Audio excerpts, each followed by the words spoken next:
board work session meeting this evening. I'd like to thank all of our visitors that are here and thank our district administration and our board. We have a quorum, so we're going to begin. So we're going to begin with the moment of silence. Would you please stand? Let us pray.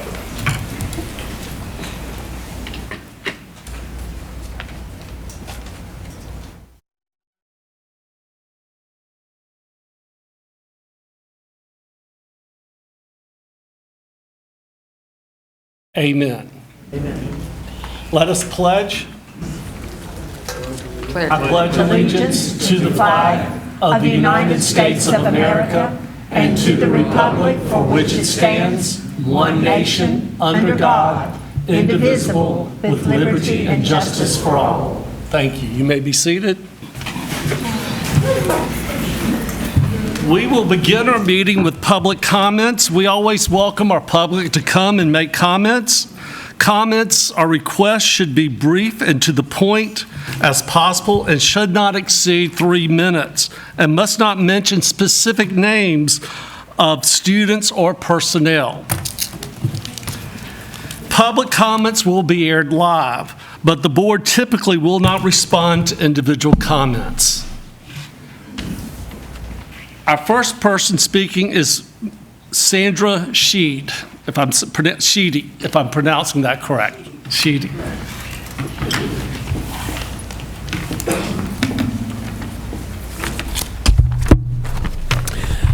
Thank you very much for receiving my comments this evening.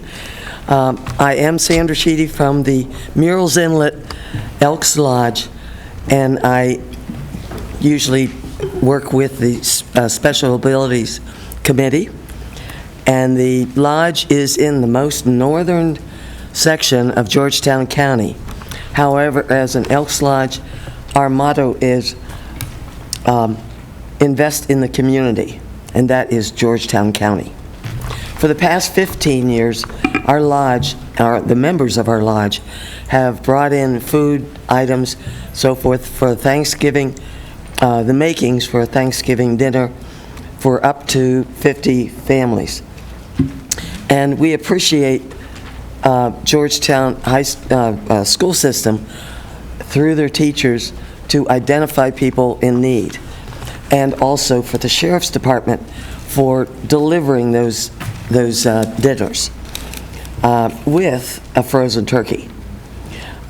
We also do another school initiative, and that is a $2,000 grant provided sheet music for your Georgetown High School band.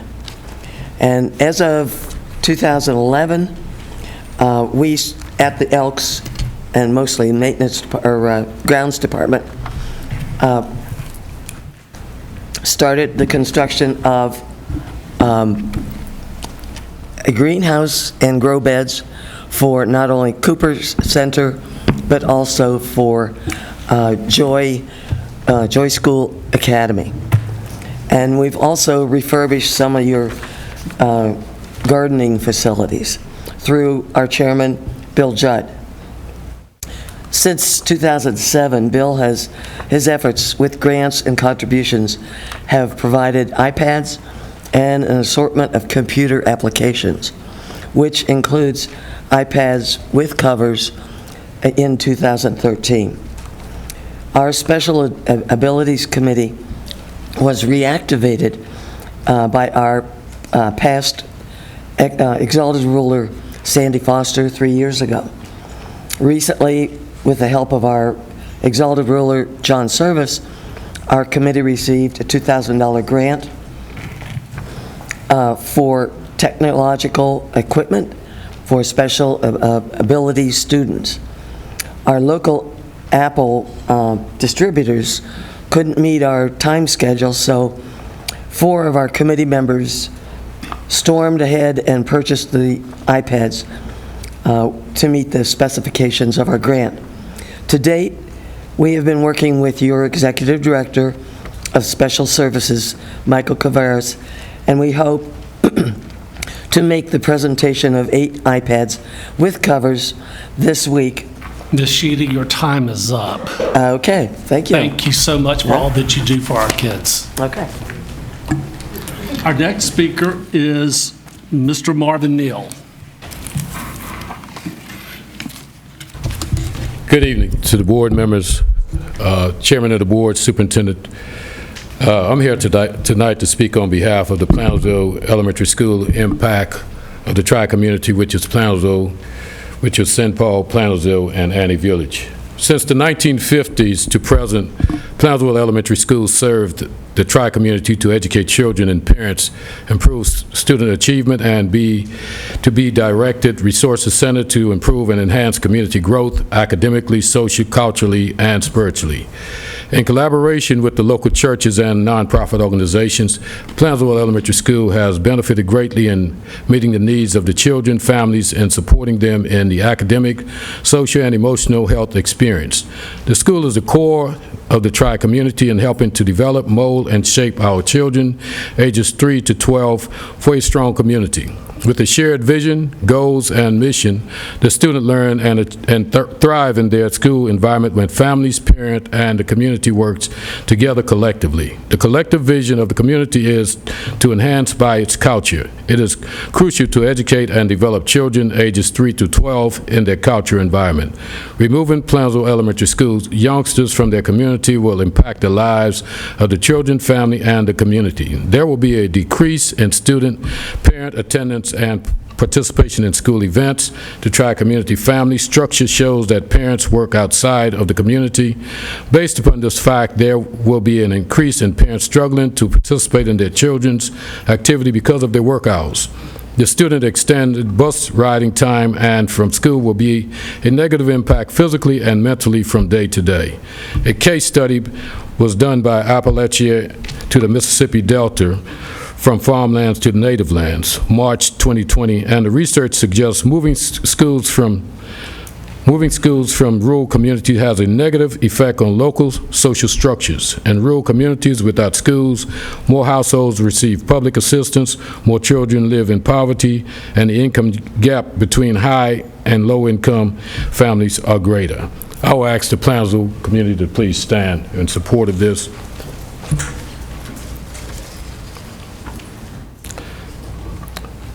Based on the Plainsville Elementary School strategic plan, which was accepted and signed off by the board and the superintendent, it states that the districts make special and intensive effort to recruit and give priority to serving our parents and guardians of children ages through birth 5 years who are considered at risk of school failure. It is with sincere commitment to the mission, goals, and the vision of Plainsville Elementary School that we, as the constituents of Plainsville community, ask that you accept our plea to work with us to keep our school open. We love our school. We want our school to remain in our community. We ask that you take that pillar of our culture enhancement from us, but aid us in enhancing our culture by keeping the school in our community. Thank you, Mr. Thank you for Neal. your time. Thank you. Moving on with our agenda.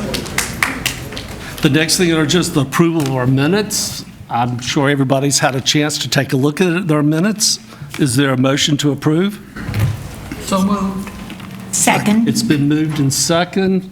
All in favor, please say aye. Aye. All right, the motion is carried. Next is our adoption of our agenda. All of you have had the agenda for several days now. Is there a motion to approve the agenda? So moved. It's been moved. And second.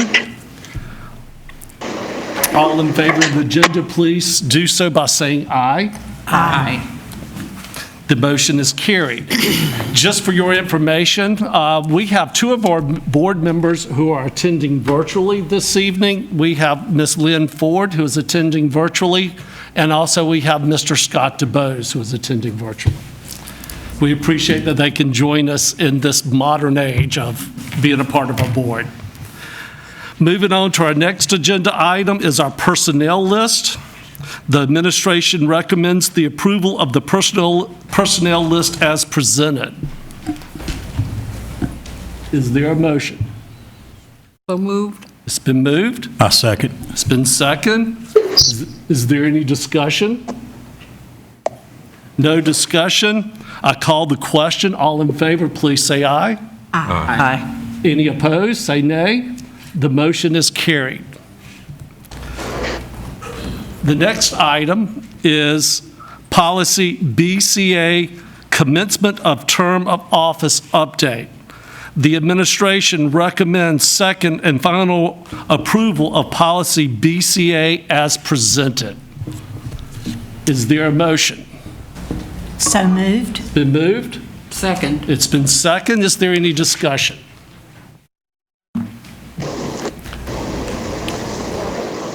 Can we revisit that for just a couple minutes, Yes. please, to explain what our final decision was at the last meeting? Just a brief summary. Yes, sir. Good evening, Chairman Gaskins, members of the board, Mr. Price. For policy BCA, commencement of term of office, what we added in, we didn't delete anything out of that policy, but we added in that at your discretion, we could have a swearing-in ceremony for newly elected and re-elected members immediately following the certification of election results, so that when you get to your first meeting, you are ready to dive into action, and that we're not taking up extra time with a swearing-in ceremony. And I don't know how to Give me avoid just that. a second. My apologies. Okay. Okay. So I think, so that we weren't not wasting time, but that we were jumping right into action, and then giving the full weight of respect to having a swearing-in ceremony, kind of separate and apart from a regular meeting. So kind of a twofold process there was what I believe you all had wanted.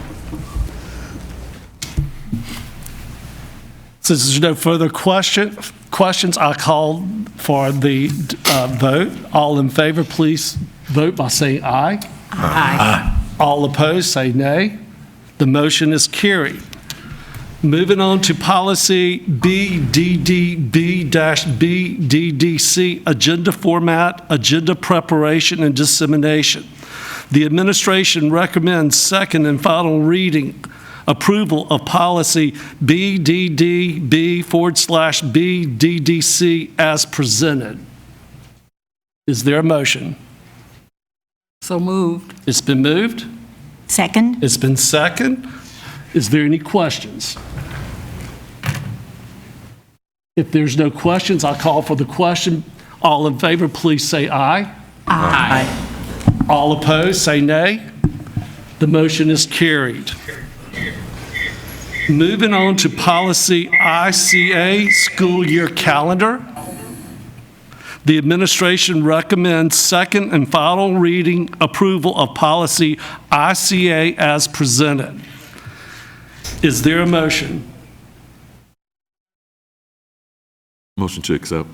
Okay, it's been moved. Second. It's been second. Is there any discussion? Hearing no discussion, I'll call for the question. All in favor of this, please say aye. Aye. All opposed, say nay. The motion is carried. Policy BCB, Board Officers' Method of Election. The administration recommends first approval of the draft as written, or take action to pursue the legislative action. I think we need to have some discussion here before we move forward. Yes, sir. So after the last meeting, you all had requested a kind of a written explanation for the pretty hairy and multiple level issue of our policy versus the local legislation. And so just as a brief rundown, when I shared that information with you, what I shared was that the local legislation does indeed have the language in there that board officers may succeed themselves. And so if we were to directly limit the term of a board chair in particular, that would be in opposition to state law. And to make that change, we would have to change our legislation at the State House. And we kind of went through the lengthy process that entails in that memorandum. So Our options then are to go through the process of amending the local legislation at the State House level, or to incorporate the language that's underlined there that says board chairpersons are encouraged to limit their terms to no more than 2 consecutive 2-year terms. So those are kind of the 2 options on the table at this point.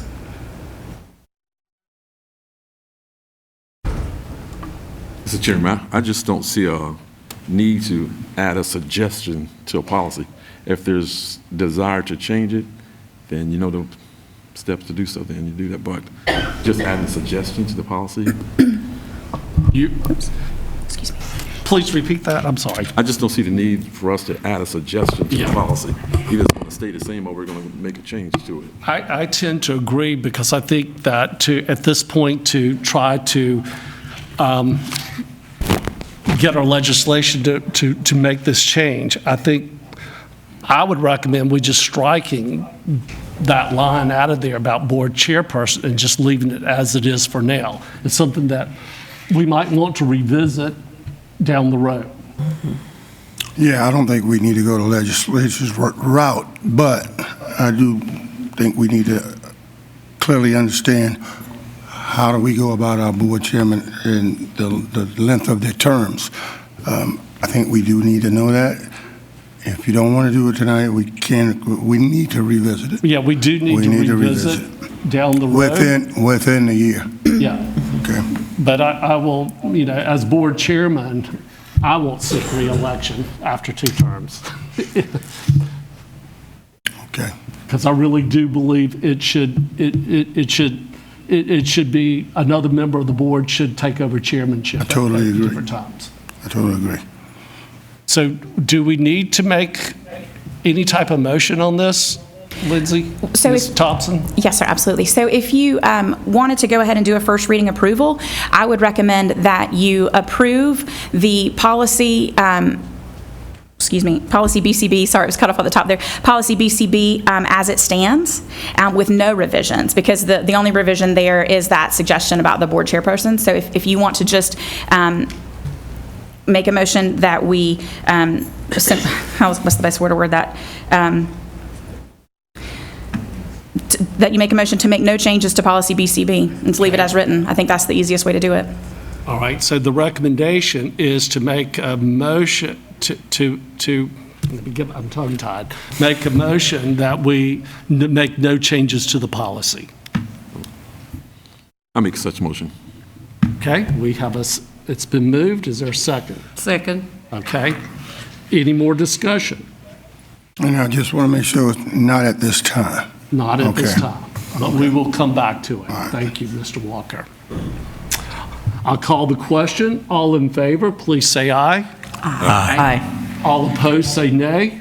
The motion is carried. And as odd as it sounds, I will bring it back to you for second reading approval of no changes at the next meeting. Okay. As strange as that may be. Okay. Policy BHD, Board Member Compensation and Expenses. The administration recommends first reading approval of policy BHD as presented.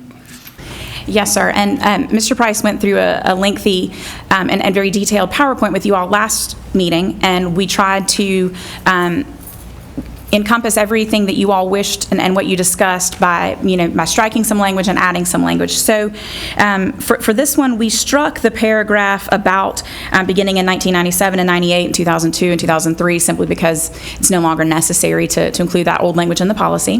Then we added the paragraph that beginning this July, board members will receive compensation for their services, receive as compensation, $8,000 annually, and then the board chairperson would then receive $9,700 annually. So that's the second paragraph.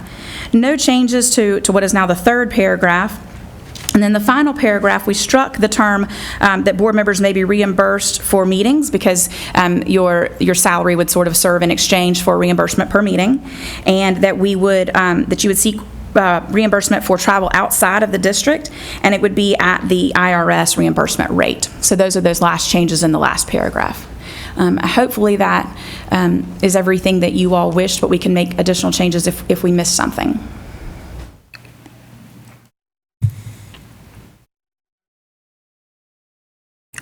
Is there a motion to move forward with this? I make a motion to move forward. All right, we have a motion to move Second. forward. Is there a second? Second. Is there discussion, any more discussion on this?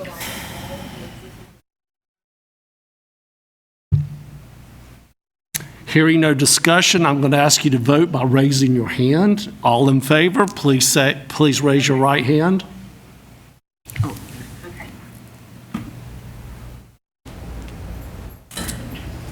How about Mr. DeBose?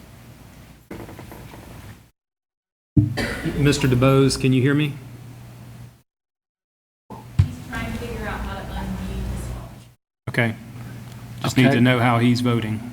All right, we have 1, 2, 3, 4, 5, 6, 7. 7 voting yes, is that correct? 8. 8 voting yes? Okay. All opposed? One opposing? So 7 voted yes. 7 voted yes? 1 opposed, and 1 we're still trying to figure out. We the tried, vote. you're right. Okay, so the motion is carried. What was your vote on Okay, moving forward, we do have another reading of this, is that correct, Ms. Thompson? Yes, sir. We do have a second reading of this, and it looks like Mr. DuBose has voted in favor of the policy to make that Okay. an 8-to-1 vote, I believe. Is that correct? Yes. Just for record-keeping purposes? Okay. Okay. Thank you. And yes, I'll bring that one back for a second reading, and I'll be back in a few minutes with another batch. Thank you very much. That ends all of our action items for this evening. We're going to move into our information items, and we are thrilled to death to have budget presentation from our principals. I'm going to ask Mr. Klotka, Ms. Haynes, and Mr. Stone to come forward. And thank you for being here. Thank you all for having us.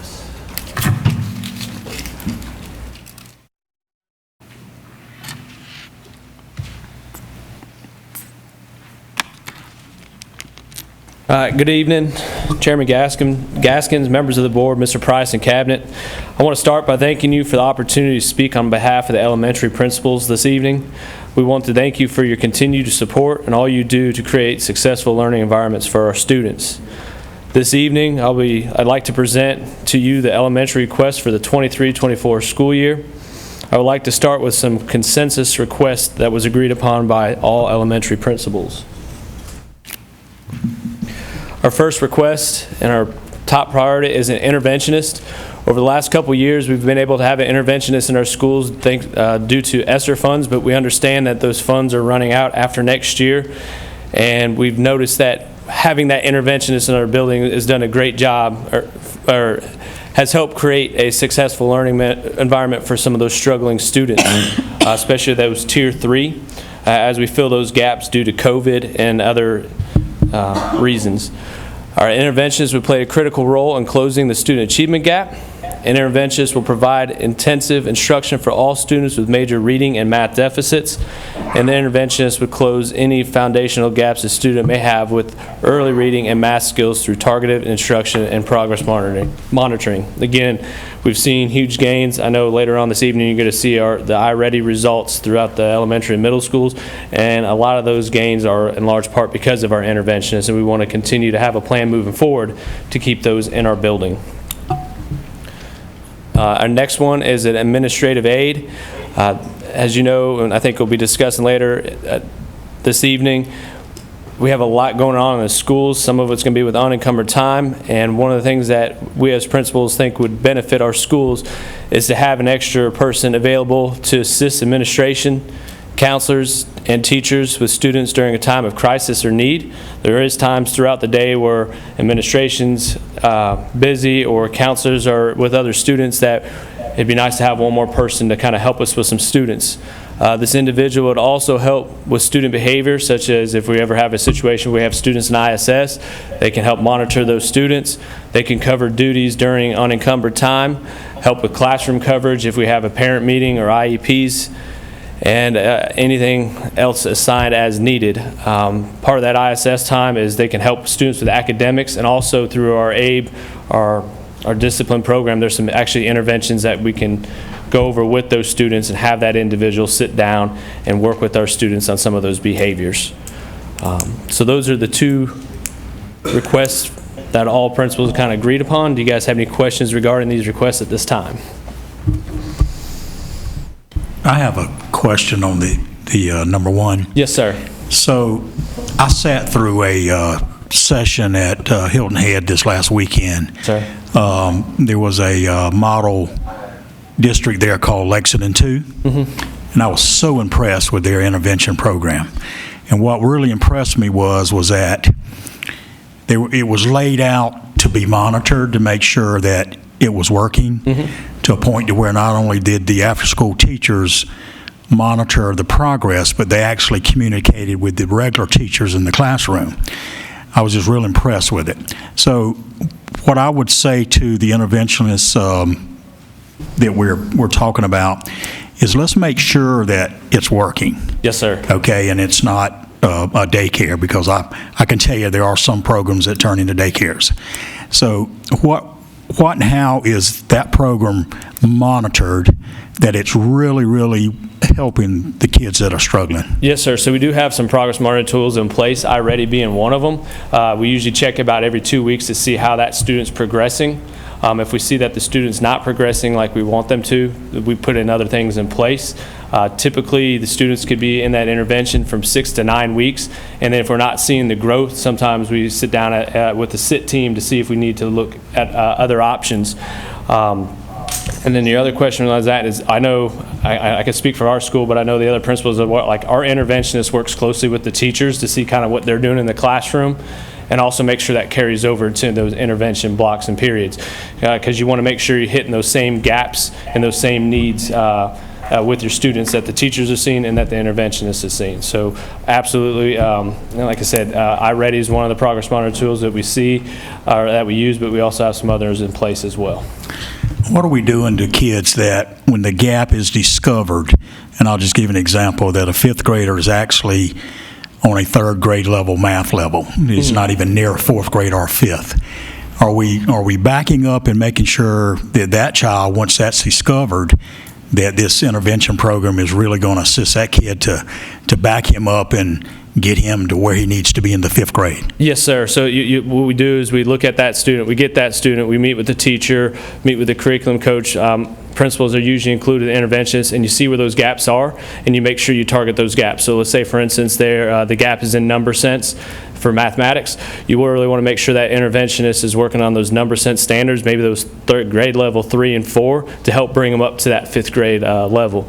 And as you're working with them, you're progress monitoring. And again, if we see that they're not making gains like we would like for them to see, that's when you start getting the SIT team, you get more parents involved. Oops, sorry, parents would be involved from the get-go, but you have those meetings to see, okay, what are we missing here? And then if you have to, you can do some further testing to see is maybe there's something else there that's prohibiting that student from moving forward. Awesome. Go ahead. As we look at your request for an interventionist, Yes, ma'am. and is this a budget item for this year, or is this not a budget item? Is this something that we're looking at down the road? Because that's my question. I want to know if the interventionists are an add-on position through next year, and then we will need to look at it budgetarily. It's a combination of things. One of the things that we're trying to do is begin working our interventionists back into our FTE counts. So in the schools that we're able to do that, to add a position, then the principal has a discretion to continue to use that person as an interventionist or use them as a regular classroom teaching position. I believe the request from the elementary principals is once ESSER funds end, they would like the interventionist program to continue. So what they are asking for is an add-on position after next year. And if we could start doing some of them this year, then we would begin doing some of them this year, and those who are not covered or who are still covered by ESSER for next year, that we would pick them up the following year. I believe that's the request, Yes, sir. is to continue to use the ESSER funds for this position as long as possible, but then once ESSER expires, that the position continues. So this would be one interventionist for each elementary school. So this year, all of the interventionists, I'm to understand, are covered with ESSER funds, and then beginning next year, then all of our elementary folks would need an extra add-on position in our budget. Let me say it again. All right. Remember, we have a number of positions that are funded by ESSER. Yes, sir. And many of those positions, like our interventionist, most of them moved from the classroom into the interventionist role. Yes, sir. And we have to sustain their employment when ESSER ends. Yes, sir. And rather than waiting until next year to start moving them back into the allocation account, for some schools that are growing, we're moving them in this year. Our plan is to begin moving them in this year. So schools that are not growing in enrollment, they will still have their interventionist position for one more year paid by ESSER. The schools who are experiencing growth can now have that position in addition to their teaching positions, and they have the discretion to continue an interventionist program or to move them back into a classroom position. So it's not a either or, it's kind of an in-between situation, but those principals have the discretion on how they're going to use that position. But what the elementary principals are asking for is, once FTE allocations are considered, give them one more so that they can focus on intervention. So it's their allocation plus one is what they're asking. That's what I understood, but then I wasn't sure because it appeared that some of them are already classroom teachers and they're not an add-on for this year, but many of them. For this year? For this coming up year. Coming year, yes. So some of them are already in the regular allocations. Correct. For next year, but all of them are not. Correct. Okay, so that's a question that we'll look at later Right. down the road. Okay, thank you. Ms. Ford Thank you. would like to talk. Ms. Ford? Ms. Ford?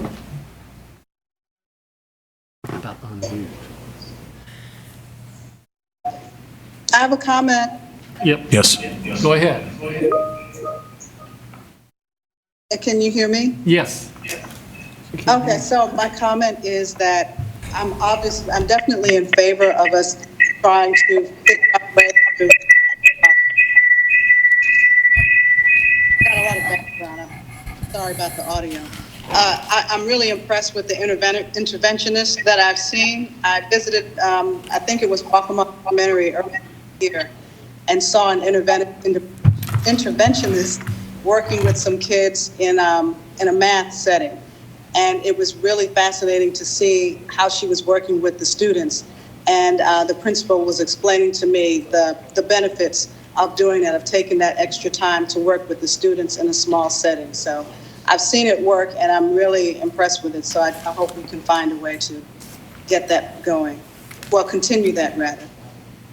Thank you. Thank you, Ms. Ford. Yep. All right. Any other questions? I got one more. Yes, sir. How are the students that attend the intervention programs chosen? So what we do at the beginning of the year, we use our iReady diagnostic for the fall. We look at that. We look at those kids that are identified 3 grade levels below. Usually they're in our red. We start with those students. Once the year gets going, once the teachers start to get to know some of the students, we talk to them, and if they have another student or two that they consider flagged or might need to be into the intervention, we need to make sure the student's progressing. Let's monitor them, and if we have that space in there, we can move them into that spot as well. But usually we use that fall iReady diagnostic to start. Are you having problems recruiting teachers? Are these certified, non-certified teachers? They're certified, so when we started with the position 2 years ago, a lot of us were either able to hire a teacher for the position, or if we had someone that was already on staff, we were able to move them into that position. Again, that was once COVID was over, so numbers were kind of fluctuating. They were down at times. So a lot of, I shouldn't say a lot of us, I can't speak for everybody, but some of us were able to just take a local classroom teacher and place them in as an interventionist. But I know in some areas numbers are going back up, so like Ms. Hamill said, there's some other needs there as well now. Thank you so much. I know. All right. Now I have a few individual requests. First one, Kensington Elementary, they are requesting an additional special education teacher to help with the number of special education students. And they have 2 current teachers, and they serve over 30 students. So they're looking for additional help with that so they can make sure those students are being served as needed. Browns Ferry Elementary is requesting a full-time counselor to assist with the increase of social and emotional needs of students. I know one thing I can speak on is post-COVID, we are seeing a lot more students who have those social and emotional needs. So given either be a counselor or BHS therapist in the schools, they are crucial right now in working with our students. Waccamaw Intermediate School, we're asking to increase custodian contract days from 180 to 240. We currently have one custodian who is a 180-day contract, but with the shorter summer and the demands placed on our custodian staff on the summer, we're asking that we have that custodian moved to 240 so he can work throughout the summer. And then Sandpit Elementary is asking for a full-time assistant principal. This position is needed to support the administrative team with numerous duties, allowing each team member to spend more time in the classrooms and be more involved in classroom instruction.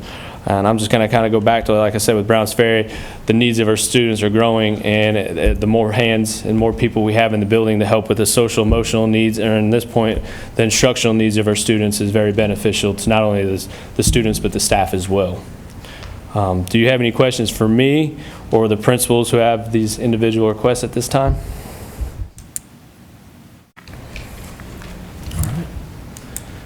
Thank you for your time and considering our request for the upcoming year. Thank you. Okay. Ms. Haynes. Good evening, fellow educating servants. How are you?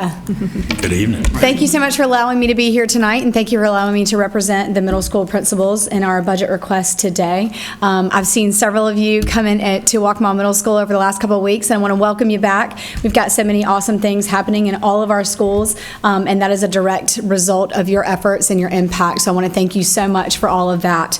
The couple of things that I'm going to be requesting tonight, there's a couple of collaborative items. Two of those items you're going to see is a repeat from last year, and we feel like that's very important for us to bring those back to discuss with you again. So number one is an additional allocation to accommodate the needs of each individual school with either a CTE, STEM, or an elective position. We feel the purpose is in order to address the priorities, our priorities of smaller teacher-to-student class ratio and recruitment towards career readiness. We believe this position will help address these areas within our school. Any questions on number one? All right, number two, we would all like to have a Spanish elective teacher. We feel like the purpose of this position would help by adding more electives for the middle schools to help with class sizes. It would also add to the type of diversified electives we currently have to assist in staying competitive with our other middle schools and neighboring counties, both private and public. Any questions on number two? And number three, we would like additional contract days added to the curriculum coach to make the contract 210 days. The purpose of this is with the new schedule and the possibility of the curriculum coach working some of the days during the remediation weeks, we would like to have their contract increased to 210 days to accommodate for those identified days and the summer days needed to plan and prepare for the upcoming year. Any questions or points of discussion for either 1, 2, or 3? Well, either I have bored you or I'm just really good. Pretty clear. Individual request, Waccamaw Middle School would like to ask for a .5 math teacher position or allocation.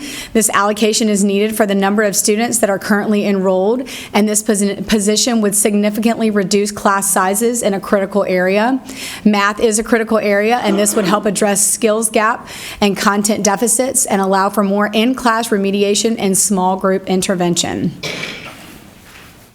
The next item we have is we're going to ask for a PE or weightlifting teacher, and again, this could be accomplished with the prior collaborative request. Waccamaw Middle School finished filling the weight room with grant money that was given. I think all schools were awarded that grant. We now have a fully functioning weight room and would like to incorporate this program into the PE curriculum to help reduce class sizes as well. This would also help add more electives to Waccamaw Middle School and would help support and encourage lifelong healthy learning.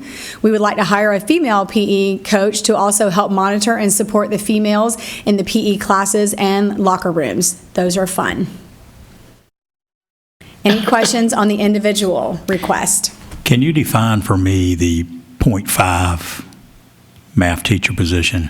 Yes, sir. So at our school, each of the core subject areas has 3 full-time teachers. ELA has 3.5. And what we have been able to do is we have been able to decrease the class sizes in ELA, and it has drastically helped for our teachers to be able to use small group and interventions inside the classroom that we're not really truly able to do in the math classroom. We're seeing a big difference between 20 to 27 from our math and our ELA classrooms, and 7 is a huge difference in being able to address all of the differentiated teaching and identified needs and targeted instruction within those classes.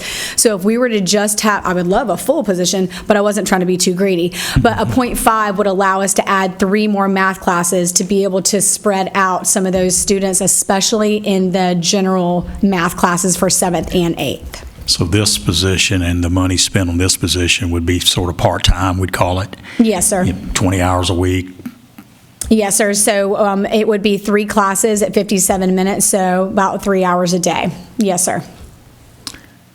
Which is what our ELA teacher currently does. We have a .5 part-time ELA teacher, Okay. and that's what she does. Yeah, I just want to let you know I would have supported you on a full-time teacher. Next time I'll be greedy, I promise. Okay. To what extent is this weightlifting teacher, how much weightlifting will these middle schoolers be doing? So we have 4 benches. More like just strength lifting, or just trying to develop something there? Because I know of their future athletes, I know when they get to the high school, because there have been some concerns about the age of kids lifting weights and whatnot, so no, sir, we wouldn't be pushing, we're not trying to grow any major weightlifters, but just to support the body alignment with that, especially to move on to high school. But looking at the body alignment, the proper placement, just the weights that they would be able to lift, especially in the smaller class sizes. We were able to get 4 benches from Walkmall High School that were delivered over after they replaced theirs. So we have that access to that so that we can start training them and teaching them, especially for our athletes in these classes. A lot of districts around the state, they already have weightlifting specified classes for football, baseball, basketball, and so we're not there yet, but we're trying to encourage them to get there so it encourages that participation in athletics, because we know that a more well-rounded student participates in after-school extracurricular activities at a school level. yeah, if you don't get strong, you're not going to develop a winning team. I agree, sir. I'm totally with that, okay? Yes, sir. But I guess I can add that I am very concerned about the weightlifting at middle school point. I'm raising 2 boys, and I wanted them to come out lifting weight, but and I'm not a sports scientist. Yes, sir. But I consult with a lot of guys who are into weightlifting, and all of my knowledge is that you don't want to start them lifting too early because it might affect their growth. So I'm just wondering, how many research did you do as far as having a weightlifting program at a middle school? Well, weightlifting is part of the PE curriculum, so it's already involved in the PE middle school curriculum. So in terms of it being a weightlifting, again, we're not lifting to build strength and muscle. We're lifting to build just strength in terms of support. I have 2 boys as well. They're growing as well. So when we start looking at weightlifting, we're not lifting to build over extension of muscles, but again, just to really support their after-school activities and their current health that they have. Thank you. Well, the advantage I do see in it is, if anything else, it's form and technique. Yes, sir. To get you ready for the next step. Yes, sir. Oh, we have a question here. The extra allocation that middle schools were given this year, are those allocations going forward? And would this be an additional allocation to that allocation that you're asking for in STEM and the .5 and the weightlifting? I'm to understand all that? Yes, ma'am, that is correct. Thank you. I guess my concerns are when I look at the iReady data and I look at many of the data that we have presented, my concerns are academic prowess that I see needs for in middle school, especially right now as we move forward. So I certainly understand the requests, but I certainly also am very concerned about the academic weaknesses that I see that we're going to need extra strength for to go forward. But thank you. Yes, ma'am. I would also like to bring to light, this is actually two people here we're asking for, a female PE teacher and a weightlifting teacher, correct? No, sir. Okay, so it's a combination? Yes, sir. Because the weightlifting classes could happen at the same time as the other PE classes, so you would be able to use the male teacher that we already have, plus if we were able to get a female. So they would both be teaching simultaneously, just maybe in a PE class or a weightlifting class or vice versa. But you would want this position to be a female? Yes, sir. Yes, sir. We currently have a male, which he is awesome, but he cannot be in the female locker rooms. And so that's where some of the fun happens. And so we would like to have that monitored as much as possible. And I think probably a female could teach weightlifting, Robert. Yep. I never said that. I concur, ma'am. But I also want to point out that within the collaborative request, these two could be completed with that. If you're looking at an additional allocation for either the CTE, the STEM, or the elective, you could use that for a STEM or a math at the same time. So it would be one position that will be split, or vice versa with a weightlifting and a STEM or something like that. So these two could be completed with the collaborative. Thank you. All right, thank y'all so much. Mr. Stone.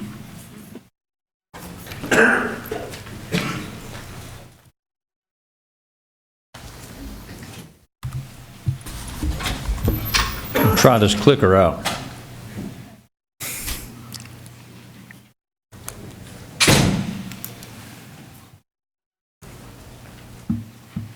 It works. Good afternoon, Chairman Gaskins, board members, Mr. Price, cabinet members, guests. It is an honor and a privilege to be able to come up here and present our budget requests for the high schools on behalf of my colleagues behind me. Get started, I want to thank you for last year, some of the things that the board most graciously provided us. This year, Waccamaw High, Georgetown High, we both received our new turf fields. We were able to play our football games on those this year. Next year, Andrews High and Carvers Bay High will have theirs. All four high schools, we started our JAG program, which is Jobs for American Graduates. All four high schools have been experiencing success there, and athletic stipends for coaches were awarded with step increases based off of years of experience beginning this past year. A couple of photos of our new stadiums. Are the fields at Carvers Bay and Andrews High, aren't they completed? They're not finished. Not finished. But they should be done in plenty of time before spring practice. Okay, great. Good. I had heard rumors, Mr. Gaskins. I didn't want to. Well, I've seen pictures, and I've ridden by there to look at Andrews High, so it's very close. These are wonderful stadiums, and you'll be able to use them year-round, very low maintenance. I can tell you that our soccer growth at Georgetown High as a result has grown exponentially. But moving on, four high schools, we had one consensus agreement. All four of us are in very different places. The State Department basically added a 0.5 requirement for graduation with financial literacy. So all rising ninth graders, the current eighth graders who will be coming up to high school, will be required to have this half credit in order to graduate. And the areas of certification that the teacher must have would be business, ag science, social studies, or math.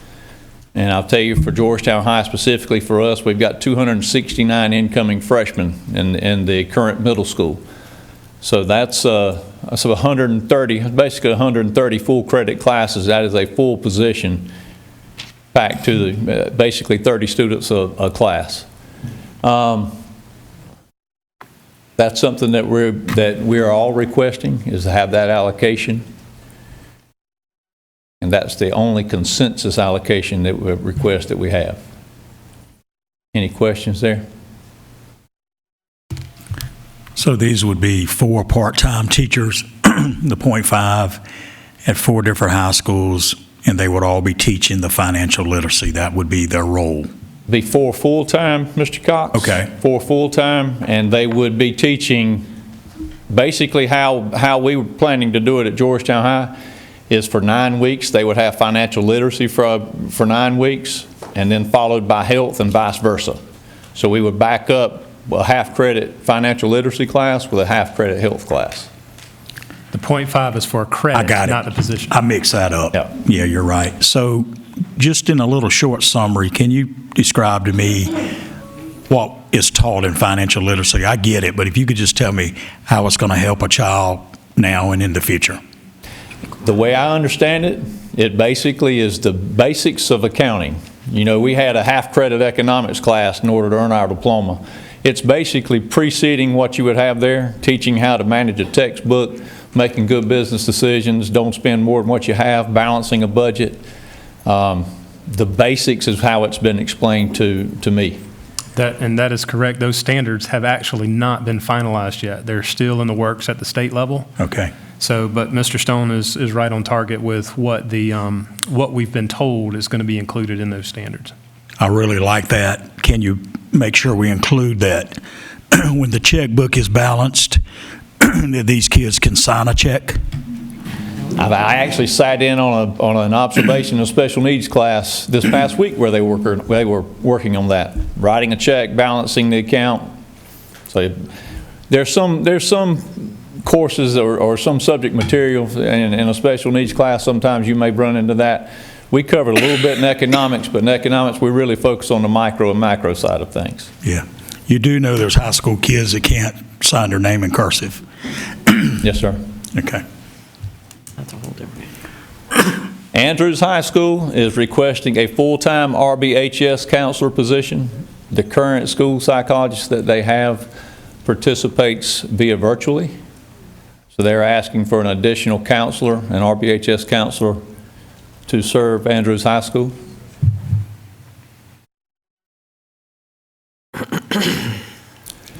Carvers Bay High, they're asking to have their administrative assistant position funded through the local budget to get their building manager position back, which would be increasing their custodial team by 1 person. They're also asking to increase the art teacher to 1 FTE status, currently it's .5, and also the music teacher from .5 to 1 FTE. That is also part of what Mr. Odom explained to me. That is part of the magnet school contract that has been signed, and they need those allocations to increase the difficulty, the level of courses. So someone may have Art 1 and 2, but they need the additional position to be able to provide the Section 3 and 4 for that.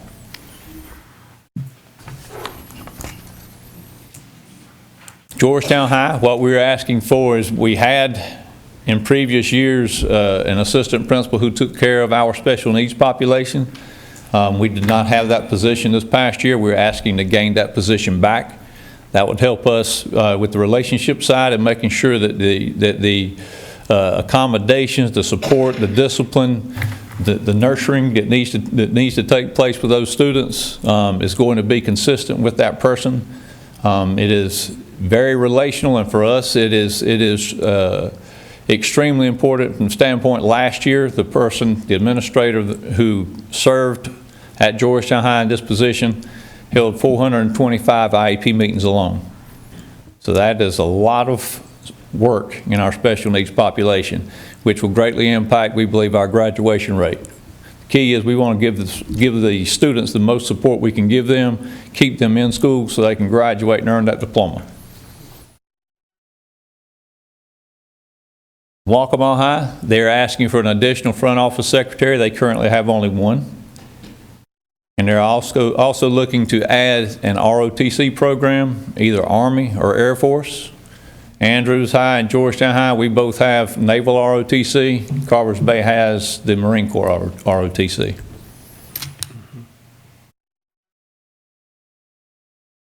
Any questions with those? If not, thank you. It's an honor and a privilege. Good job. Next on the agenda, contract award for construction management services for miscellaneous projects. Ms. Lisa Johnson.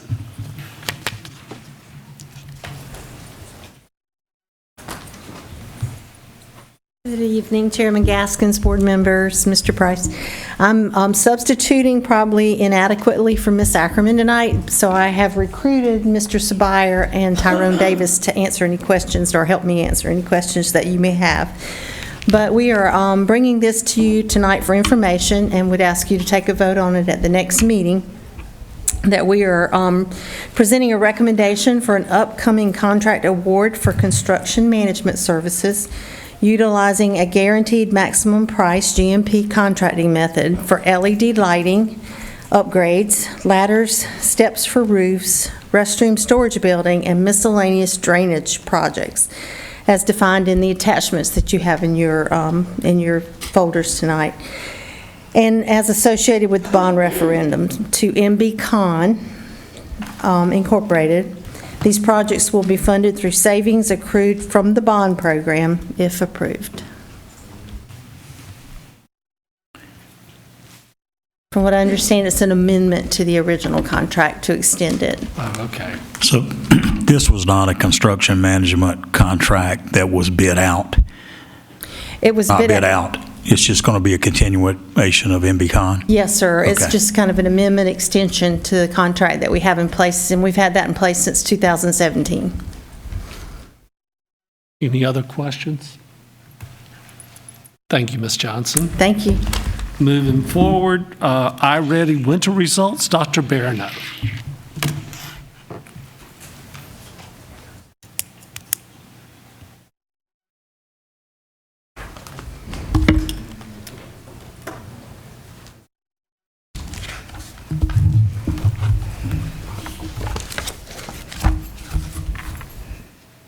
Good evening, Chairman Gaskins, Superintendent Price, and other board members.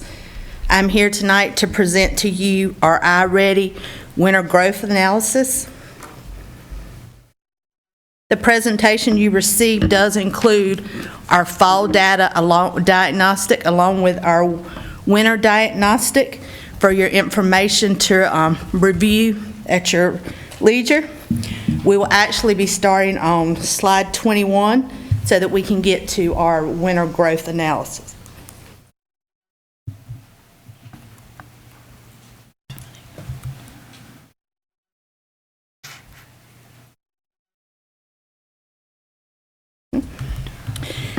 Just as a reminder, iReady is our diagnostic tool that we utilize to provide data on individual students for differentiation such as small group instruction as well as individualized instruction. You've also heard how it's utilized for decisions for those students as well as the interventions that they receive. In addition, it's a requirement of one of the State Department's provisos that we utilize a formative assessment, and ours is iReady. We administer this assessment 3 times a year, fall, winter, and spring, and we also report to the State Department for that. And under that proviso, that is for 1st through 8th grade students. Just to give you information, what we're going to be looking at is our growth from fall to winter. iReady uses 2 different types of growth. We have typical growth, which is your average annual growth of students at each grade level and placement level. Typical growth allows us to see how a student is growing compared to an average student growth at the same grade and placement level. Typical growth values are derived at the 50th percentile for those growth levels and placement levels. Stretch growth is the growth recommended to put students who are at below grade level on a path towards proficiency and students who are on grade level on a path to advanced proficiency. Growth stretch benchmarks are designed to be ambitious but attainable for all students. Your first slide you see is our iReady winter reading growth. I've given you some key points on this slide. To the left is your typical growth. Your first green circle shows us that our students are at 69% progress towards their annual typical growth. To the right, you will see the stretch growth. And to the top right, this gives us our, displays our students' placement. We are at 36% at or above grade level, compared to in fall we were at 23% at or above grade level. This breaks it down for a numerical chart for you to review. It shows you your fall to winter for each domain. It should be noted that we've increased our at or above grade level in all domains, vocabulary and comprehension were our highest increases. This is a graph chart showing you our elementary, intermediate, and coastal Montessori. Most important on this page to show you is the green. That is the percentage of students that have improved from fall to winter, from their fall score to their winter score. The blue is the progress made towards annual typical growth. This number can be higher than 100% because you would have children who have progressed beyond their annual typical growth, and they're actually working towards that stretch growth. We also have students who have met not only their annual typical growth, but also their stretch growth. Whereas at this time of the year, you would typically expect students to be at the 50% progress mark for their annual typical growth. This is our middle school reading growth for winter, from fall to spring. Some highlighted points at the top for you to review. Again, green is the percentage of students who have improved, and the blue shows you progress towards annual typical growth. This is one of the charts that iReady Curriculum Associates provides for us. It shows our grade levels compared to national norms.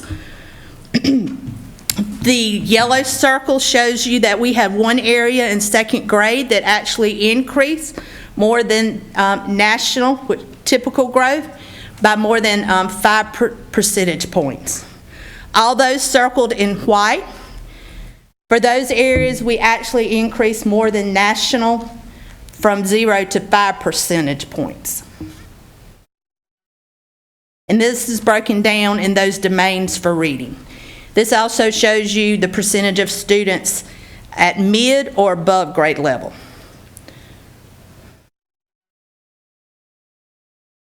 This is a numerical chart provided to you that just goes along with the graphs so that you'll have those numbers to review for each school. Looking at winter math growth from fall to winter. Again, on the left side, we have our typical growth. On the right side is stretch growth. For math, we are at 62% progress towards our annual typical growth. Again, comparing that to where we typical growth would be at 50% progress.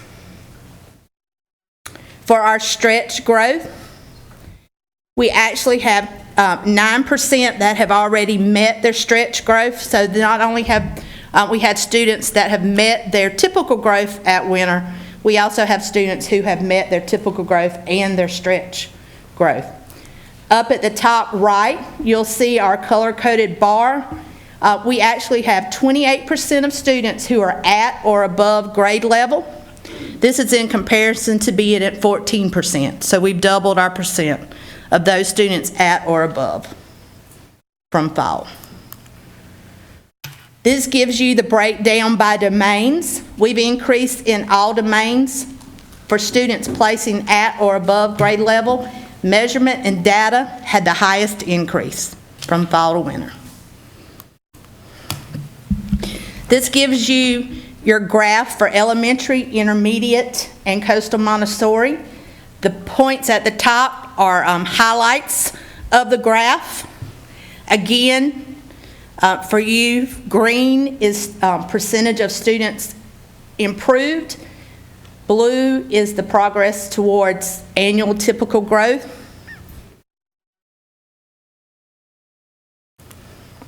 This is middle school. To the top right are highlighted points to note about the graph. Green being student improvement, and your blue being progress to annual typical growth. Again, this is a slide provided to us from our iReady Curriculum Associates. It shows us how we compare nationally in math from fall to winter for those students who are mid-year or above grade level. We have 3 areas, 1 in 4th and 2 in 5th grade, that increased more than national levels by more than 5 percentage points. The white circles are those areas we increased more than national by 0 to 5% percentage points. This is your numerical chart provided to you that goes along with the graphs. Are there any questions?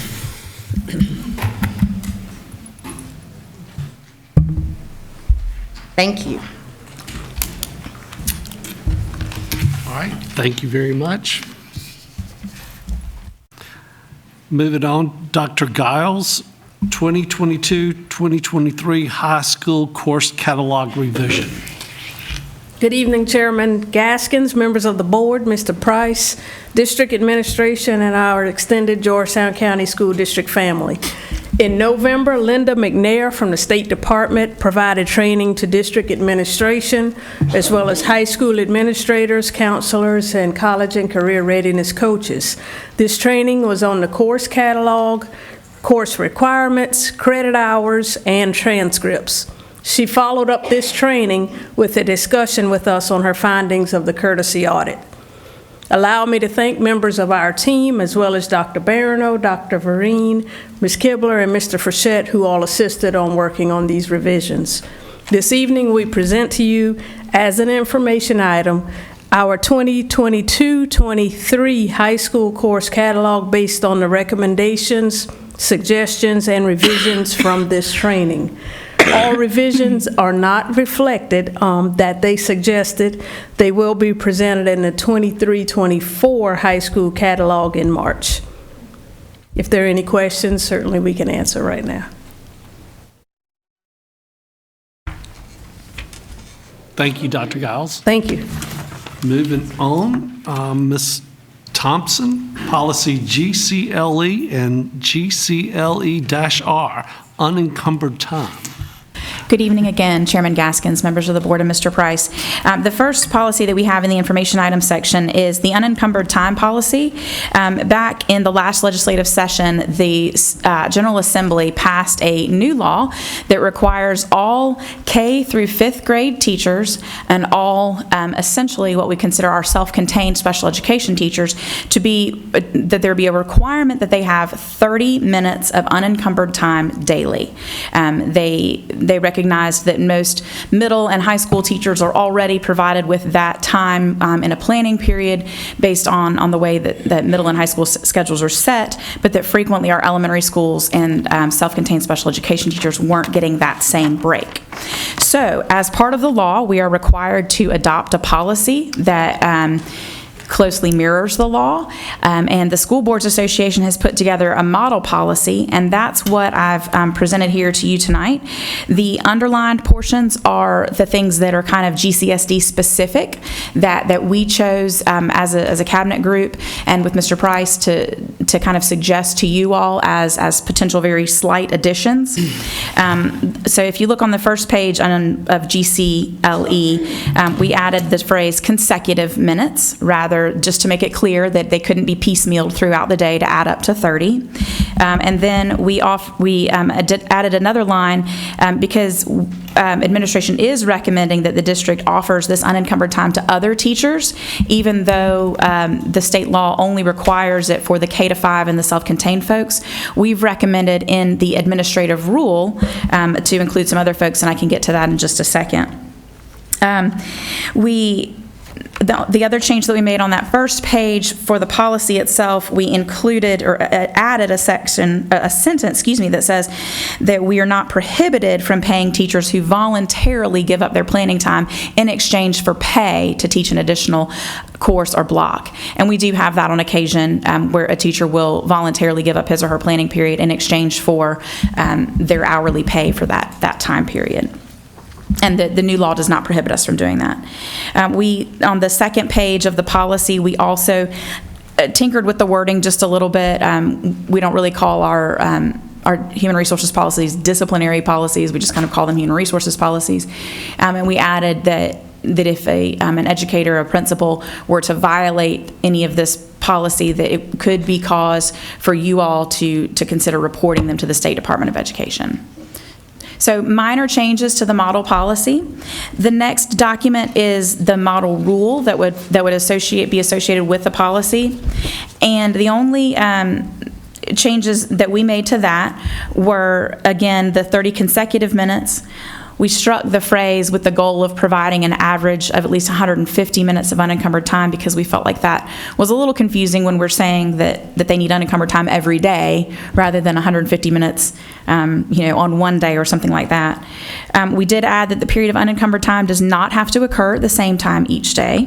The law does not require it to occur at the same time. It just requires it to occur during the day.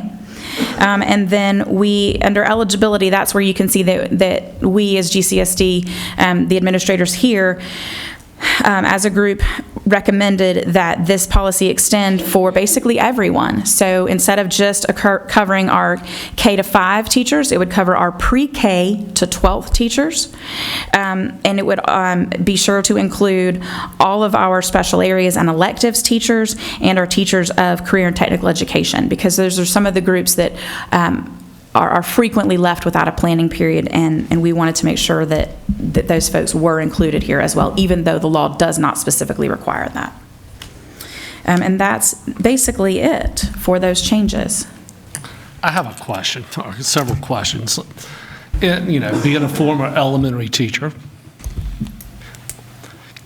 when will these parent conferences happen and IEP meetings? So after school? Well, I can defer some of that to Mr. Price. The elementary folks that are still here are actually coming up with some really inventive schedules and some really creative planning to kind of address that. That's going to vary from school to school, but Mr. Price probably has a much better answer than that. Yeah, absolutely. We've been knocking this back and forth for over a year now, and the elementary principals, it's the biggest challenges for them. Right. In trying to protect 30 minutes so nothing interferes with it. And so they're looking at some scheduling flexibility that they have to try to guarantee that time for our teachers. And so there's still some other time in there where some of them may have that time built around the lunch period, where they've got enough support staff where they can supervise lunch and release those teachers and give them unencumbered time built around lunch, so they get their 30 minutes of lunch unencumbered, and then they have their planning period where they could still do those things. There's some other pieces where one principal has shared an idea that she has with strategically scheduling special areas around lunch so that it gives even more than 30 minutes so that they can work creatively with that. A teacher may select to have a parent conference during their planning period. What the law says is administration cannot mandate it. Okay. So and they could choose. if they want to, if there's a request for a parent-teacher conference and the teacher wants to do that, then they have the discretion to do that. Will that have to be documented? Well, I'm sure there will be some checks and balances in place to make sure that we are in compliance with the intent of the law and our policy. But in addition to that, there would be time before school or after school that if nothing else works, and someone doesn't want to give up their designated time, it's our duty to have those parent-teacher conferences, so they would have to be scheduled either before or after school. So it's an interesting law and policy that on the surface, who wouldn't support making sure that those 30 minutes are protected? But the details are where all the challenges come in, and making sure that each campus has a plan to make sure that that's protected. And they've been working on quite a number of strategies to get that in place. Would that administrative aid that has been asked for, would that be a possibility of help with the lunch Absolutely. schedule and that kind of thing? I see that as a huge. I don't want to put words in Mr. Klacka's mouth, but I think that was part of his reference, was that if they had that extra person, that's one more person who could help with cafeteria duty. Right. And that if enough supervision could be provided to do it at that time, that would be the most seamless solution to the law. But as you know, with our youngest learners, can you help me open my milk carton? Can you open my chip pack? Can you do this? So it requires a lot of hands on deck to make lunch flow seamlessly. And so it's something that our cafeteria staff certainly wouldn't be able to do. They've got to prep food and have that ready. So it would have to be using available staff. And a position like that could certainly ease that challenge. That number, Yes, the ma'am. numbers game. Absolutely. And not to discount middle and high school, I'm sure there could be some classrooms with some challenges in middle and high school as well. Yes, sir. They currently have a longer planning period than our elementary teachers do, so they've got more flexibility within their schedule. They'll just have to schedule certain things strategically to make sure that they've got 30 minutes every day. But there may be some times where they have to get creative as well. Thank you very much. Okay. I think you're up again. I believe so. and I'm- Policy AE and AE-E. You're up for a while, so just don't go anywhere. Right, we'll just all get comfortable here, but I'll try to move along as quickly as possible. Our current policy is AE, and then we have the associated exhibit with it of AE-E for school district goals and objectives. But as part of our Cognia review process, and I'll defer to Dr. Barano here, we are required to have we have goals and objectives, but we are required to have better goals and objectives, I guess is a nicer way to put that. So we have updated the policy and the administrative exhibit to change leave the policy as a policy, but change the exhibit to a rule because it doesn't really function as an exhibit. I'm not really sure why it was titled that in the first place. And then the language would reflect what what we are needing to do for our Cognia requirements. So that's kind of the long and short of it for tonight, but we can answer any specific questions if you'd like. If I may add, Mr. Chair? Yep, go ahead. The change in this policy in this exhibit would give us the ability to move to complete compliance with Cognia, who is our accrediting agency, and this is our year we're going through our accreditation. And so this was a recommendation that they made. This gets us into full compliance rather than partial compliance. Thank you. All right. Thank you very much, and moving on. Okay, so we'll bring that for first reading at the next meeting. And the next series of 5 or 6 policies here are those that you all requested as a part of the overall review of the board policies. And so these I wasn't aware of any specific desires that you had regarding these policies.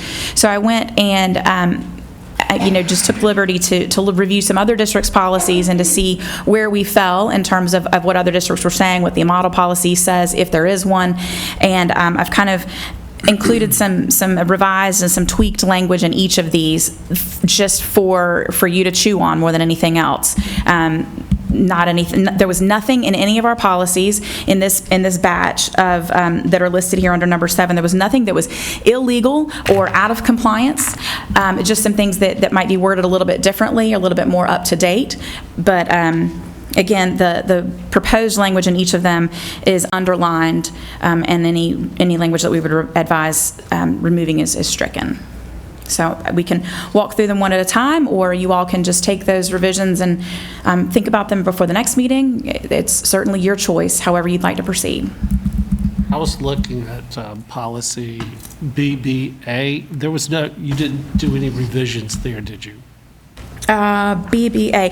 Actually, and I'm glad you pointed that out, Mr. Gaskins, thank you. So on BBA, if you look at the third page, there's kind of a dotted line about a quarter of the way down. Yes, thank you. So that is actually the model policy. So everything that's above that is our current policy. Oh, okay, I Everything see. that's below it, thank you for asking that question. Everything that's below it is what the model policy is. You'll see they're very similar in substance. They are just worded differently, but they really have a lot of the meat is the same. It's just the details of how it's written is a little bit different. So I've done that on policy BBA, where our policy is at the top and the model is under a dotted line. And I also did that again under policy, make sure I'm getting this right. Give me 1 second. I think it is BG, Board Staff Communications. The exact same. Thank you very much, Ms. Kibler. Where our policy is at the top and the model policy is at the bottom. The rest of them, our policies were so similar that I just did the strike-through language and the underlined language, but those were the two that were dissimilar enough that I thought it was worth looking at what the models looked like versus our current policy. So with policy BG, board staff communication, it's at the bottom. Yes, sir. Again, about halfway through the page.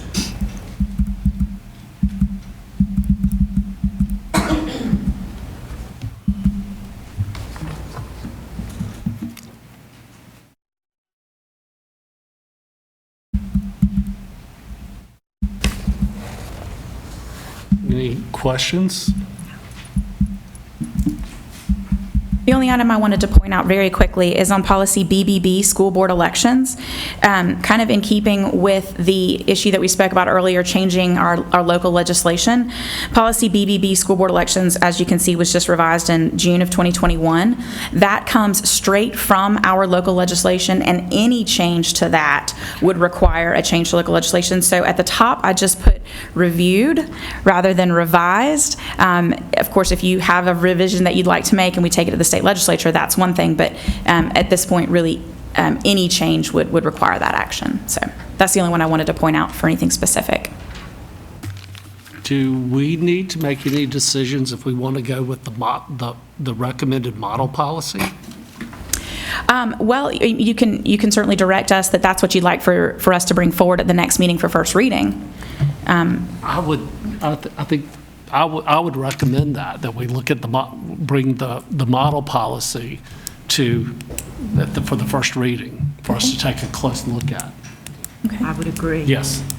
And that's for both of the complete rewrites that Ms. Thompson provided? Yes. Okay. Yes. And then for the others, would you like to just leave the underlined language? Yes. And you can chew on that over the next couple weeks We and can chew determine. on that when you bring it back. Okay. All right. Thank you. Ms. Thompson. Yes, sir. Looking at board powers and duties. Yes, sir. Just kind of brought to mind something I sat in on a legal session this past weekend, because this board had voted at one time and to not hear grievance. They voted on that, but the attorney that were conducting this session said it's part of the board duty to hear it from staff and administrations, and this board didn't do that. So I just want to ask you, were we right for that? Our policy regarding grievances is different than most board policies, and it does specifically state that the board will not hear a grievance unless it's gone through the proper channels. And I believe that's, if I'm recalling correctly, that was the reason why you all voted against it. We can, and I apologize for not knowing that. I think it's policy GBE is what we were discussing at the time. And we can vote, if you'd like, we can bring that policy forward sooner rather than later for you all to vote to perhaps strike that line that does make Georgetown County unique from other districts. Okay, well, this firm represents a lot of districts in the state, and they were adamant that we were out of order there. Our policy is different than most districts in the state to have that line in it. Yeah, please bring that back to us. Okay. And maybe get a model policy from the South Carolina School Board Association. I will. We'll do that. Ms. Thompson, I would never make that request because this past week in our conference, I'm all bored out far as comparing ours to South Carolina School Board Association.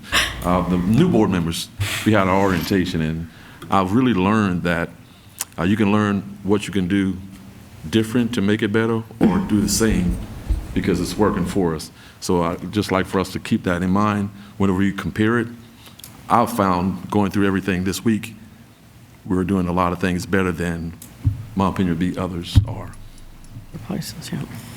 Thank you. Thank you, Ms. Thompson. Thank you. And moving on our agenda, Mr. Keith Price, Plantersville Elementary Pupil Expenditure Presentation.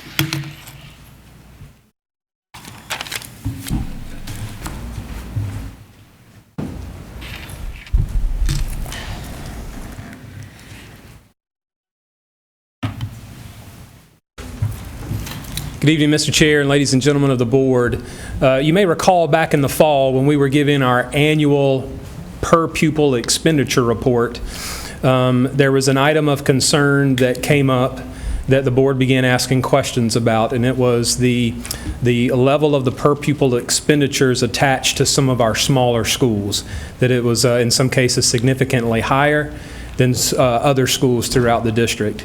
And so we were asked to come back with some additional information, and we brought that information back to the board, and we gave a highlight of our 4 smallest schools and how their per pupil expenditures compared to the rest of the district. And in our last presentation, when we discussed this topic, there were some additional questions that you asked of our team.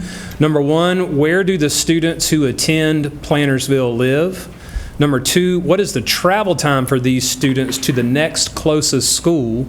And then number 3, why are people leaving Plantersville who are zoned for Plantersville, and where are they going? So our team worked to try to pull together answers to these questions that you posed, and we bring that back to you as information tonight. First off of where do the students live? And if you look at this information, we were able to produce a student plot map. So what you see here is you see 4 schools that are on this map, with Plantersville being right in the middle of all of those green dots, and then Pleasant Hill, Browns Ferry, and Kensington out to the left. And so you see those dots with the arrows. Those are groups or clusters of 2 or more students who live in that area. And so you'll see one other green dot over by Browns Ferry, one other green dot up in the top north up near, I believe that's Conch Creek, and then 3 more down below south of Kensington. The 2 singular dots are individual students who live there and may be zoned to other schools but come to Plantersville, as well as the 3 that are below Kensington that actually attend Plantersville. And so what you see in the map out to the right, the spreadsheet, is our team worked to take one resident of a student who lives within that dot to calculate what is the travel time and the travel distance to the next closest school. And what we actually did is we compared it to those 3 schools that are on the map. And so you will see each dot, that cluster of students, how long it would take them to get to either Kensington, Browns Ferry, or Pleasant Hill compared to their current travel time to get to Plantersville. So you see that a lot of the numbers are very similar.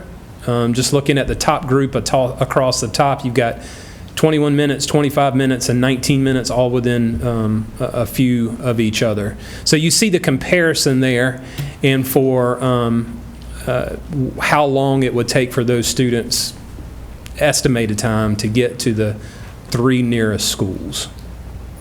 As a comparison, we looked at, oh, this is not the right one. Ms. Kibler, is it okay if I switch out laptops to get the other? Yeah. Okay. We've added more slides to the presentation to give more information.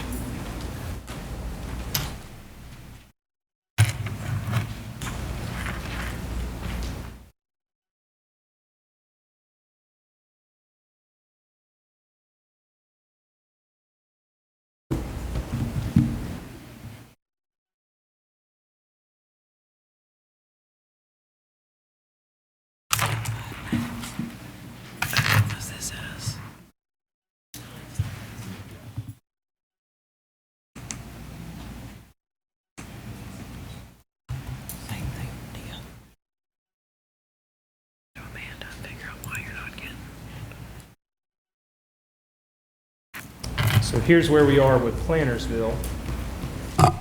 And so we did another comparison to pull one elementary school out of each of the other attendance zones so that you could see. And so here you look at Sampit, and you see the student plot map for the students that live in different areas that attend Sampit.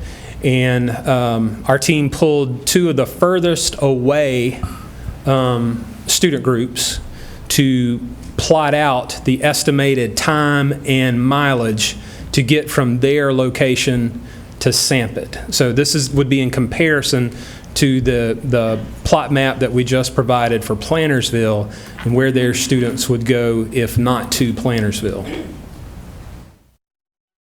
The next group is from Kensington. Again, you see several different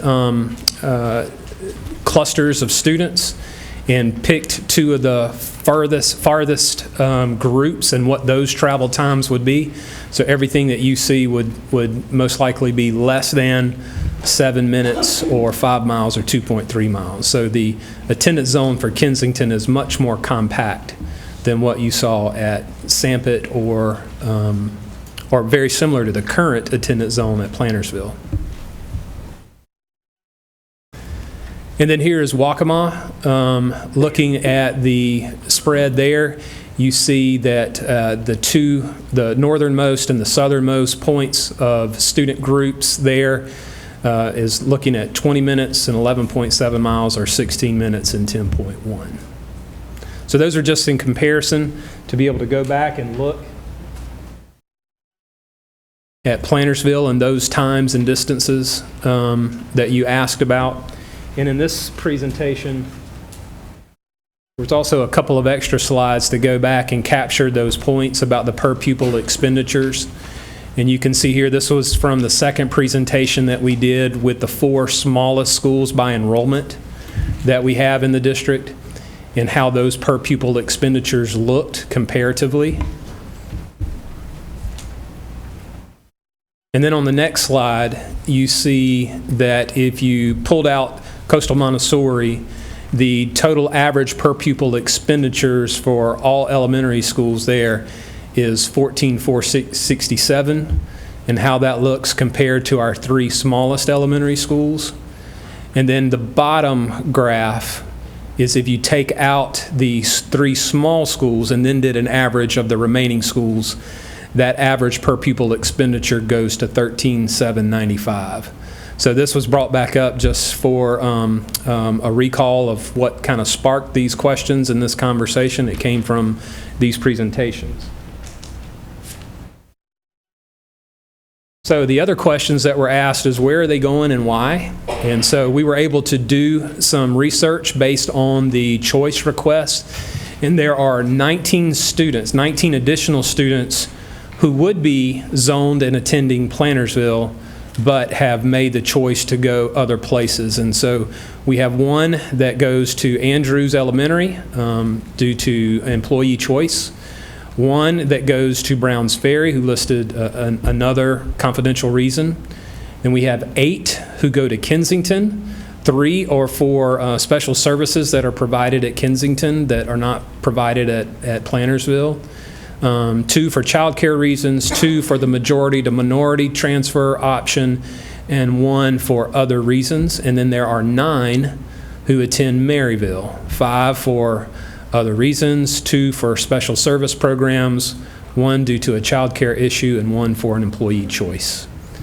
So those were the questions that you asked at the last presentation. We bring that back to you for your information, and I'll be happy to answer any questions that you may have about any of the information shared. Is there any discussion, questions? I got a question. Yes, sir.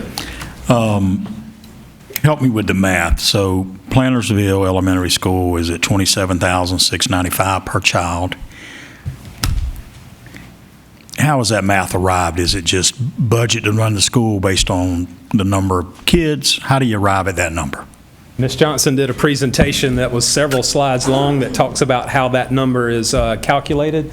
So I'm going to ask if she might be able to come up and recite some of it from memory. Sure. Where those numbers come from.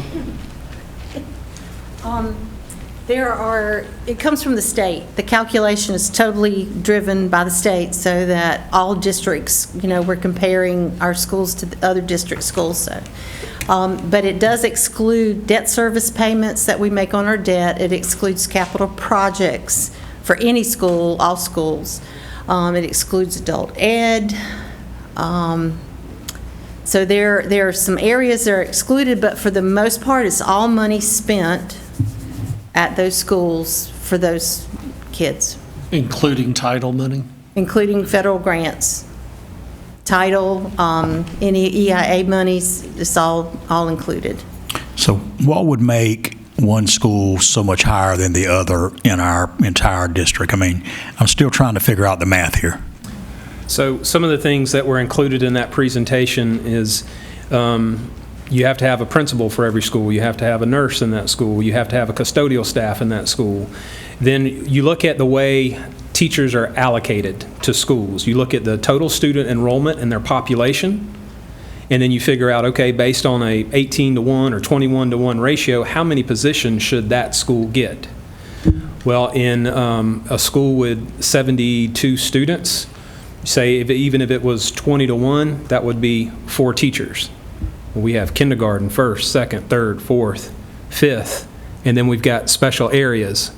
So you see, we have to allocate more resources to a smaller school to be able to offer as close to a balanced experience as we do at the others. So that is what contributes to the per pupil expenditure going up in smaller schools. The smaller the school, typically the higher the per pupil expenditure because of all of those resources that have to go into to provide a balanced experience. Anything you want to add to that? I guess I do have a question in regards to the special services. And I know we're talking about expenditures because we have these different positions and stuff like that at schools, but the 5 that is listed as going to other places for special service, can you elaborate on that just a little more, please? I can. I don't know if Mr. Kavir is here. He may come up and be able to add to what I'm going to say, but there are a variety of different classes and programs to serve various special needs that our students may have. And not all of those programs are offered at every school. They're offered at a strategic school at a designated location where we bring other students who may need those services to that location.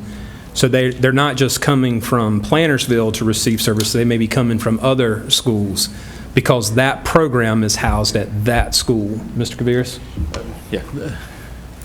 Chairman Gaskins and the board, very well said. I can give you a great example. We have Browns Ferry and Pleasant Hill, who actually may also have students that come to that Kensington program. It's a mild, moderate, severe class. So we don't have enough to have a class at Plantersville. Right now, currently, we have about a 0.5 special abilities teacher there who works with our resource population.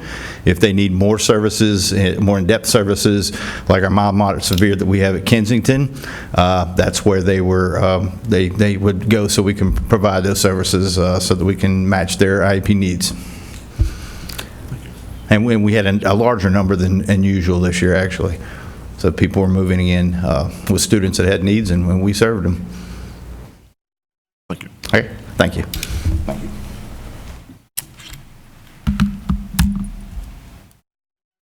Thank you very much, Okay, Mr. thank you. Price. Legislative updates. Ms. Ford, we did have a report. We have a written report that she's going to provide. It just didn't make it to the printer, so we'll get that to you. Okay? Absolutely. So moving on to board superintendent comments or requests. Mr. Walker.